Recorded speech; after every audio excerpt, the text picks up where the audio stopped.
శక్తి media ప్రేక్షకులకు నమస్కారం. నేను మీ జర్నలిస్ట్ విక్రమ్. భారతదేశంలో మన ప్రజలు వచ్చేసరికి ఏం కోరుకుంటారు ఒక నాయకుడి దగ్గర? ఒకటి నిజాయితీ, ఇంకొకటి వచ్చేసరికి బాధ్యత, ఇంకొకటి పారదర్శకత. ఇవి ప్రజలు జనరల్‌గా కోరుకుంటారు. ఎందుకంటే 5 ఏళ్ళు వాళ్ళ జీవితాన్ని వారి చేతిలో పెట్టి పరిపాలించని చెప్పేసి వారికి రైట్స్ ఇస్తున్నారు. సో, ఈ 5 ఏళ్ల ఫ్యూచర్‌ని వాళ్ళ చేతిలో పెడుతున్నప్పుడు ఇది ప్రజలు ఎక్స్‌పెక్ట్ చేయడం దాంట్లో తప్పేం లేదు. సో, ఇప్పుడు ఈ నాయకులు వచ్చేసరికి ప్రజాధనాన్ని దోచుకుంటున్నారని చెప్పేసి చాలా ఆరోపణలు కూడా వస్తున్నాయి. అయితే మన తెలంగాణలో వచ్చేసరికి ఇప్పుడు రీసెంట్ ఇష్యూస్ చూస్తుంటే కాళేశ్వరం ప్రాజెక్టు మీద మళ్ళీ ఇష్యూస్ రైజ్ అవుతున్నాయి. ఎందుకంటే ఎవరైతే దీంట్లో అప్పుల్లో పనిచేసి ఆ నాయకులకి నోటీసులు ఇవ్వడం జరుగుతుంది.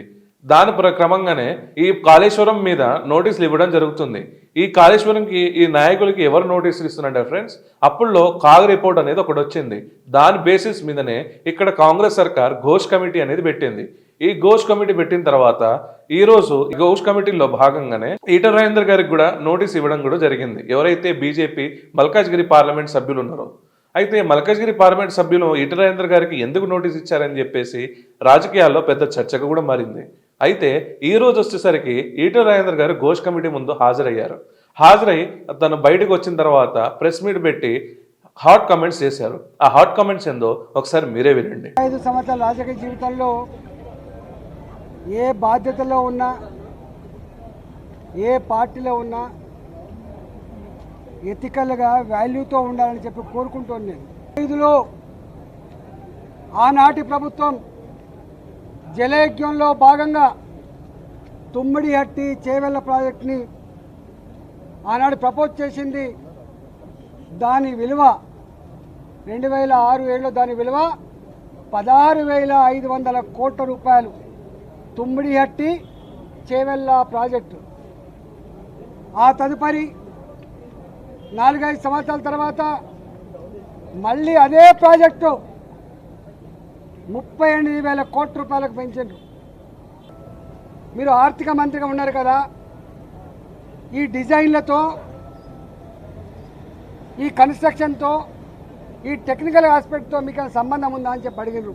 మాకు ఏమీ సంబంధం ఉండదు. రెండో ప్రశ్న, వాళ్ళని కాళేశ్వరం స్పెషల్ పర్పస్ వెహికల్ అయితే పెట్టిండ్రో, కాళేశ్వరం ఇరిగేషన్ ప్రాజెక్టు కోసం ఒక కార్పొరేషన్ పెట్టిండ్రో, ఆ కార్పొరేషన్ రుణాల మీద మీకైనా అధికారం ఉందా అడిగినరు. కానీ కార్పొరేషన్ మీద ఆర్థిక డిపార్ట్మెంట్కి, ఆర్థిక మంత్రికి ఏం సంబంధం లేదు. వాళ్ళు ఆనాడు ప్రాజెక్ట్ రిపోర్టు బ్యాంకులో సబ్మిట్ చేసిండ్రు, డబ్బులు తెచ్చుకున్నారు, వాళ్ళే ఖర్చు పెట్టుకుని తప్ప మాకు సంబంధం లేదు. అసలు ఒక్క మాటలో చెప్పాలంటే ఇరిగేషన్ డిపార్ట్మెంట్కు తోడుగా అనుబంధంగా వాళ్ళ దగ్గరనే ఒక అకౌంట్ డిపార్ట్మెంట్ ఉంటుంది, దానికి ఒక ఆడిట్ డిపార్ట్మెంట్ కూడా ఉంటుంది. ఆ బిల్లులు మంచా చెడా, పనులు అయినాయా కాలేదా, క్వాంటిటీ ఉందా లేదా, క్వాలిటీ ఉందా లేదా, ఇవన్నీ చెక్ చేసుకోవాల్సింది ఆ ఇరిగేషన్ డిపార్ట్మెంట్ నుండి వాళ్ళ అకౌంట్ సెక్షన్. ఇప్పటికే సంవత్సరం గడిచిపోయింది. త్వరగా ఈ రిపోర్ట్ను బయట పెట్టండి. త్వరగా నిజంగా ఎవరు బాధ్యులవుతారో వాళ్ళ మీద చర్య తీసుకోవాలి తప్ప మీరు తాత్సారం చేసి బట్టకాల్చి మీదేసి వాటిగా రాజకీయ పబ్బం కట్టుకుంటా అంటే నిన్ను వదిలిపెట్టే ప్రసక్తి లేదు. తెలంగాణ సమాజం నిశ్చితంగా గమనిస్తూ ఉంది. నువ్వు ఏ ఆరోపణలు చేస్తూ ఉన్నావో, ఏ మాటలు మాట్లాడుతున్నావో, ఇవాళ ఆ మాటలకు కట్టుబడి, ఆ ఆరోపణలకు కట్టుబడి రేపు ఆ రిపోర్ట్ను బయటపెట్టు. రిపోర్ట్లో ఏం నష్టం జరిగిందో, ఎన్ని వేల కోట్ల రూపాయలు దుర్వినియోగం జరిగిందో, దానికి కారకులు ఎవరో, తప్పకుండా దోషులు ఎవరో శిక్షించకపోతే నిన్ను ప్రజాక్షేత్రంలో నీకు శిక్ష తప్పదని చెప్పి కాంగ్రెస్ పార్టీ హెచ్చరిస్తాం. విన్నర్గా ఫ్రెండ్స్, ఈటల గారు ఏం మాట్లాడుతున్నారో ఒకసారి మనం డీక్రిప్ట్ చేసేసి ఇప్పుడు మాట్లాడదాం. అయితే ఈటల గారిది 22-25 రాజకీయ జీవితంలో ప్రజల కోసం ఎలా కష్టపడ్డారో వివరించారు ఆయన. అతను వచ్చేసరికి చెబుతూ 2014లో అతను ఆర్థిక మంత్రిగా, తెలంగాణ రాష్ట్రం వచ్చిన తర్వాత మొదటి ఆర్థిక మంత్రిగా తను నియమించబడ్డారు. అయితే ఆ నియమించబడిన తర్వాత నిధులు ఎట్ల నుంచి తేవాలి అండ్ ఉద్యోగాలు ఎట్ల నుంచి తేవాలని చెప్పేసి తను చాలా కష్టపడ్డారనేసి వివరించారు. అయితే అప్పట్లో ఒక ప్రాజెక్ట్ గురించి కూడా ఎక్స్ప్లెయిన్ చేశారు. అదే 2005లో వచ్చేసరికి తమ్మిడిహట్టి అండ్ చేవెళ్ల ప్రాజెక్ట్ కింద ఏదైతే జలయజ్ఞంలో ప్రపోజల్ చేశారో ఆ ప్రపోజల్కి వచ్చేసరికి 2005లో వచ్చేసరికి 16,000 కోట్లు గాను, మరియు 2009కి వచ్చేసరికి 38 కోట్ల గాను అది మారిందనేసి అది కోట్లుగా పెరిగిందనేసి వారు చెప్పారు. అయితే మహారాష్ట్ర అభ్యంతరంతో తమ్మిడిఘట్టి ప్రాజెక్టు ఆపేశారని కూడా చెప్పారు. అయితే రాష్ట్రానికి అప్పుడు ఏమని నిర్ణయించారంటే ఫ్రెండ్స్, గ్రామీణ ప్రాంతాలకు వచ్చేసరికి 10 టీఎంసీ నీళ్లు అండ్ సిటీకి వచ్చేసరికి హైదరాబాద్కి వచ్చేసరికి 35 టీఎంసీ నీళ్లుగా గవర్నమెంట్ నిర్ణయాలు తీసుకుందంట. అయితే అట్లానే మాట్లాడుతూ కాళేశ్వరం ప్రాజెక్టు మీద కూడా ఘాటైన విమర్శ చేశారు. కాళేశ్వరం ప్రాజెక్టు వచ్చేసరికి మొదట 63 కోట్లకు అది అనుకున్నా, దాని తర్వాత అది పూర్తి అయ్యేసరికి 1,20 కోట్లకి పెరిగిందనేసి వారు చెప్పడం జరిగింది. ఈ ఖర్చు పెరుగుదలపై ఈటెల రాజేందర్ గారు దానిపై వివరణ కోరారు అక్కడ.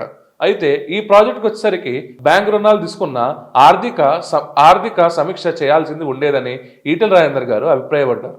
నాణ్యత, ఖర్చు బాధ్యత ప్రభుత్వాన్నే అనేసి కూడా అతను వెల్లడించారు. ఈటెల గారు ఇది తీవ్రమైన విమర్శ బీఆర్ఎస్ పార్టీపై చేశారు. 3 ఏళ్లలోనే అది కుంగిపోవడం ఏందనేసి వారు ప్రశ్నించారు. వేల కోట్ల ఖర్చు చేసి ఫలితం శూన్యమని చెప్పేసి ఈటెల రాజేందర్ గారు మండిపడ్డారు. అయితే కాంగ్రెస్ పైన తీవ్ర విమర్శలు చేసి విచారణ పేరుతో కాంగ్రెస్ ఇది డైవర్షన్ పాలిటిక్స్కి చేస్తుందని, నిజంగా దోషులు ఎవరైతే ఉన్నారో వారిని శిక్షించమని చెప్పేసి ఈటెల రాజేందర్ గారు చెప్తున్నారు.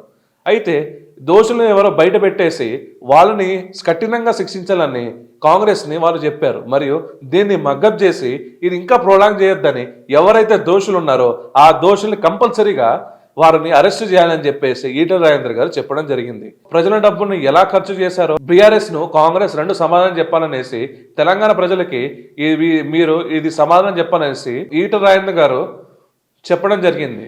అండ్ తెలంగాణ ప్రజల్ని దారుణంగా ఈ బీఆర్ఎస్ అండ్ కాంగ్రెస్ మోసం చేశారని కూడా అని చెప్పడం జరిగింది. ఉన్నవారు కస్తున్న వాళ్ళు ఇద్దరికి శిక్ష తప్పదని చెప్పేసి ఆయన హెచ్చరించారు.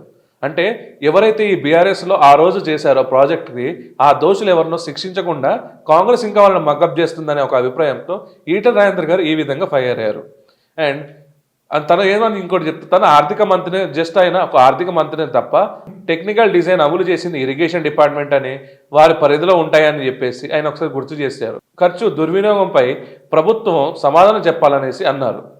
ఎప్పుడైతే ఆ బీఆర్ఎస్ ప్రభుత్వం ఉందో ఇప్పుడు కాంగ్రెస్ ప్రభుత్వం కూడా ఖర్చుల దుర్వినియోగం చేశారో దానిపై క్లారిటీ ఎక్స్ప్లెనేషన్ ఇవ్వమని చెప్పేసి రేవంత్ రెడ్డి సర్కార్ని, అయితే ప్రజలను నాయకుల తీరుని గమనిస్తున్నానని చెప్పేసి వారు మాట్లాడడం కూడా జరిగింది. నిజాయితీ ఉన్నవారు అయితే భయం అవసరం లేదని, తప్పుని తప్పుగా చెప్పాలనేసి, తప్పెవరు చేసినా ప్రజలు క్షమించరని చెప్పేసి వారు అనడం జరిగింది.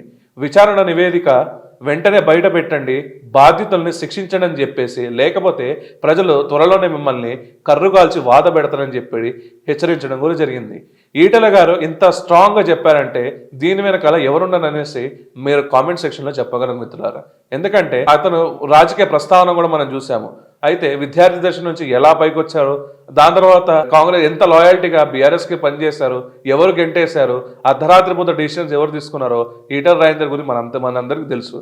అతన్ని ఓడేయడానికి బై ఎలక్షన్లో ఇక్కడున్న గతంలో బీఆర్ఎస్ ప్రభుత్వం ఎన్ని దళిత బంధు అని చెప్పేసి ఆ స్కీమ్ అని చెప్పేసి ఈ స్కీమ్ అని అన్ని పెట్టినా కూడా అక్కడ వచ్చేసరికి ఆ ఎటకేళ్ళకి ఈటెల గారే గెలవడం జరిగింది. ఇప్పుడు ఎందుకు గెలవలేదు విక్రమ్ అని చెప్తే అక్కడ పాడి కౌశిక్ రెడ్డి వచ్చేసరికి సెంటిమెంటల్ డ్రామా ప్లే చేసి అక్కడ గెలవడం జరిగింది. లేకపోతే అసలు అక్కడ మళ్ళీ హుజరాబాద్లో ఈసారి కూడా ఈటెల రాజేందర్ గెలిచేది. ఇంకొకటి ప్రజలు అక్కడ అపోహయం పడ్డారంటే గద్వేల్లో వచ్చేసరికి కేసీఆర్ మీద పోటీ చేస్తున్నారు కదా, కేసీఆర్ మీద గెలుస్తారులే ఈటెల రాజేందర్, ఈసారి ఈయన సెంటిమెంటల్గా వీళ్ళ ఫ్యామిలీ చేసుకుంటుంది అనేసి మీరు అంటున్నారు కదా అని చెప్పేసి వారికి ఓటు వేయడం జరిగింది. సో ఎవరేందో మీకు తెలుస్తుంది ఫ్రెండ్స్. అయితే ఎవరి వైపు మీరు ఉంటారో టైం స్టాంప్ పెట్టేసి దీన్ని చెప్పండి. సో ఎవరు దీంట్లో అసలు మోసగాళ్ళు, ఎవరు దీన్ని మగ్గప్ చేస్తున్నారో దాన్ని కూడా కమెంట్ సెక్షన్లో చెప్పండి. ఈ వీడియోలో ఏమైనా తప్పులున్నా కూడా ఇక్కడ తప్పు చేశారు విక్రమ్ అని చెప్పేసి మీరు టైం స్టాంప్ పెట్టేసి కమెంట్ చేయండి. సో ఈ వీడియో కానీ మీకు నచ్చినట్టయితే లైక్, షేర్ అండ్ కమెంట్ చేయాల్సిందిగా కోరుకుంటున్నాను. మరియు సబ్స్క్రైబ్ చేసి బెల్ ఐకాన్ ప్రెస్ చేసి నోటిఫికేషన్స్ ద్వారా మా వీడియోలు మీకు రీచ్ అయితే సో అది చేయాల్సిందిగా కోరుకుంటున్నాను. జై హింద్, జై భారత్.